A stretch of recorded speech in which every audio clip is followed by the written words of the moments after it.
देखिए, हमारी टक्कर तो किसी से नहीं है, और जो समाजवादी से जो कैंडिडेट बनाए गए उनकी टक्कर यहाँ से जनता से है। वो जनता से पहले लड़ाई लड़ लें, उसके बाद वो भारतीय जनता पार्टी से लड़ेंगे। उनके स्वयं के अपने पार्टी के जो वर्कर हैं उनसे रोज उनसे कहा सुनी हो रही है। इस क्षेत्र में उनका विरोध हो रहा है, पुरजोर विरोध हो रहा है। अभी इस गांव में भी आए थे, गांव के लोग उनको गांव में घुसने नहीं दे रहे हैं। और घुसना तो छोड़ दीजिए, हमारे सिवा जो सपा और बसपा के जो कैंडिडेट हैं वो कहीं किसी क्षेत्र में कहीं दिखाई नहीं दे रहे हैं। डोर टू डोर जनता के बीच में जाने के बाद जनता स्वयं कह रही है कि आपके सिवा कोई वोट मांगने भी हम लोगों से नहीं आ रहा है। तो हमें तो इस बात की भी खुशी है कि प्रचंड बहुमत यानी जो जनता है, पूरी घोसी की जनता कमल का बटन दबाने के लिए तैयार है और विकास के साथ चलने को तैयार है। देखिए, पिछड़ों का हमने आपको बताया ना कि जिन पिछड़ों की वो बात करते हैं, पहले तो वो बताएं कि यहाँ के जो पिछड़े समाज के जो चौहान समाज के नेता थे, उनके अधिकारों का अतिक्रमण जो बार बार वो करते हैं, वो किसका अधिकार हनन करते हैं? तो वो तो स्वयं पिछड़ों के अधिकारों का हनन करते हैं और हनन करके अपना लूटपाट करके और पार्टी और दल बदल करके वो चले जाते हैं। देखिए, उनका शुरू से जब राजनीतिक जब इतिहास उठा के आप देखेंगे, उनका पूरा जीवन उठा के देखेंगे, तो सबसे पहले वो दूसरे के अधिकारों पर अतिक्रमण करते हैं।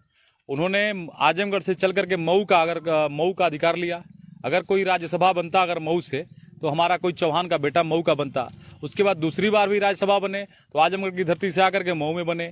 उसके बाद तीसरी बार जब लोकसभा का सांसद बनने का मौका मिला तो भी यहाँ के किसी न किसी चौहान परिवार के बेटे का उन्होंने अधिकार छीन करके और यहाँ घोसी का नेतृत्व किया। उसके बाद एक बार और मधुबन विधानसभा में हमारी पार्टी में आकर के किसी न किसी बेटे का अधिकार मार करके और वो यहाँ भी मौका आया तो वो किए। उसी प्रकार का जो समाजवादी पार्टी के जो भी वर्कर थे, जो भी नेता थे, उनके अधिकारों पर अतिक्रमण करके, उनका हनन करके जिस प्रकार से वहां वो गए हैं, इसलिए समाजवादी पार्टी के सारे जो साथी हैं वो भारतीय जनता पार्टी का सहयोग करके भारतीय जनता पार्टी को जिताने का काम कर रहे हैं।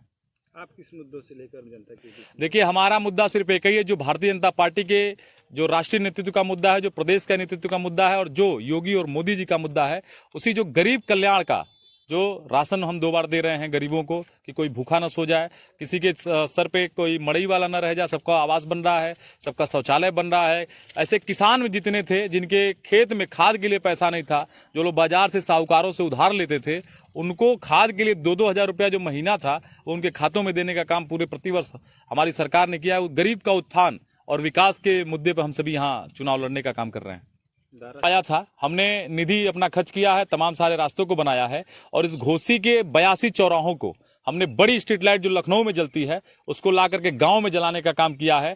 मैं तो चाहता हूं कि जो हमारी घोसी विधानसभा है इस पूरे पूर्वांचल की सबसे नंबर 1 की विधानसभा बने, ऐसी मेरी कामना है। इसी के साथ मैं आपके चैनल के माध्यम से समस्त घोसी वासियों को मैं निवेदन करना चाहता हूं कि कमल की बटन को अधिक से अधिक दबा करके एक बार 5 साल का पूर्ण मौका हमको देने का काम करें। बहुत बहुत धन्यवाद। जय हिंद।